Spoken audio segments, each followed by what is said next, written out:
So question number 11 is if alpha and beta are the zeros of quadratic polynomial so that alpha plus 1 beta plus 1 is equal to 1 minus c.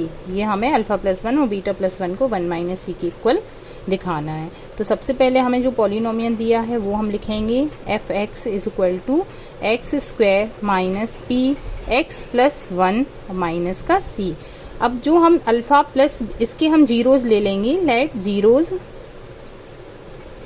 Are alpha and beta of given polynomial.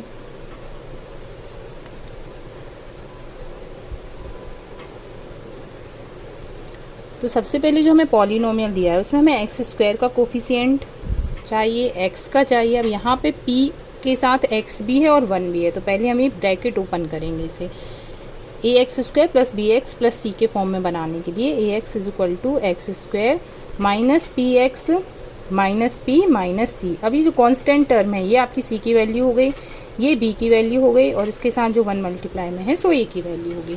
अब हम alpha plus beta निकालेंगे, alpha plus beta minus b upon a, so minus minus p upon 1।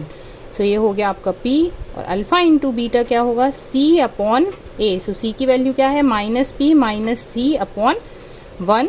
ये आ गया आपकी minus bracket में लिख सकते हैं p प्लस सी। ये हो गई आपकी अल्फ़ा इंटू बीटा की वैल्यू।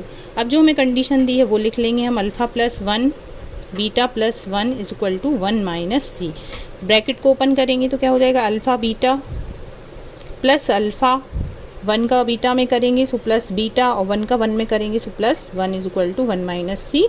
अब यहाँ पे अल्फ़ा इंटू बीटा और अल्फ़ा प्लस बीटा की हम वैल्यू पुट करेंगे। अल्फ़ा इंटू बीटा क्या है minus p plus c plus alpha into beta क्या हो गया p plus 1 is equal to 1 minus c. ये क्या हो जाएगा minus p minus c plus p plus 1 is equal to 1 minus C.